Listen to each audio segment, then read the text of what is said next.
selanjutnya ya perkembangan lembaga pendidikan Islam. Nah, lembaga pendidikan Islam itu dari masa ke masa selalu mengalami perubahan sesuai dengan kondisi umat Islam saat itu.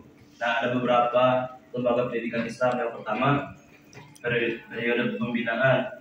Lembaga pendidikan Islam dari masa ke masa selalu mengalami. Lembaga pendidikan pertama dalam Islam adalah keluarga atau rumah tangga. Dalam sejarah, bahwa rumah tangga yang menjadikan basis dan markas pendidikan Islam pertama adalah rumah tangga dari Arkom bin Arkom.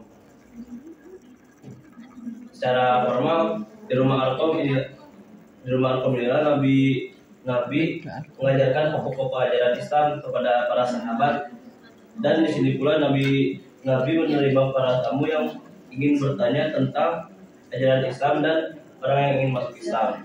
Nah, selanjutnya itu ada periode keemasan dan kejayaan pendidikan Islam terjadi pada masa dinasti Abbasiyah ataupun masa dinasti Umayyah di Spanyol.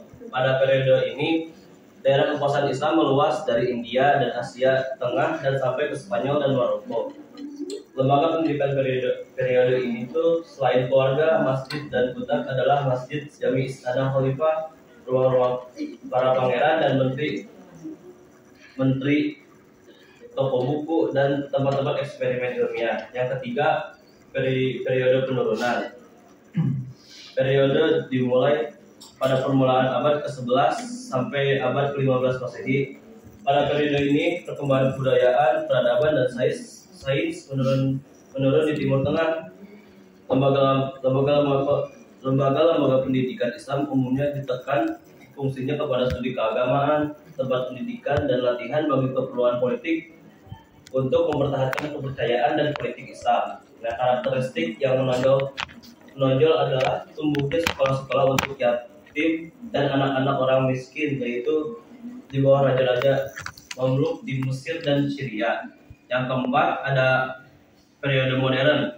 Periode ini dimulai terjadi pada pertengahan abad ke-19, di mana saat itu lembaga pendidikan Islam mulai dikembangkan dengan mengikuti pola dan sistem pengelolaan modern lembaga pendidikan yang berkembang pesat di Barat. Nah, pengintegrasian dan islamisasi ilmu pengetahuan mulai digaungkan dalam lembaga pendidikan Islam. Nah, yang selanjutnya ada lembaga pendidikan Islam kontemporer. Masyarakat lembaga pendidikan Islam yang berkembang saat ini, perkembangan zaman juga menuntut perkembangan lembaga pendidikan sesuai dengan tuntutan zaman dan kebutuhan. Lembaga pendidikan Islam yang berkembang saat ini adalah lembaga pendidikan yang mampu bersaing dan menjawab tantangan zaman. Nah, di Indonesia, lembaga pendidikan Islam sudah disejajarkan dengan lembaga pendidikan lainnya. Lembaga pendidikan Islam saat ini antara lain jenjang MI, MTS, MA, pesantren, sekolah tinggi, institut, dan universitas keagamaan Islam, baik lembaga pendidikan berstatus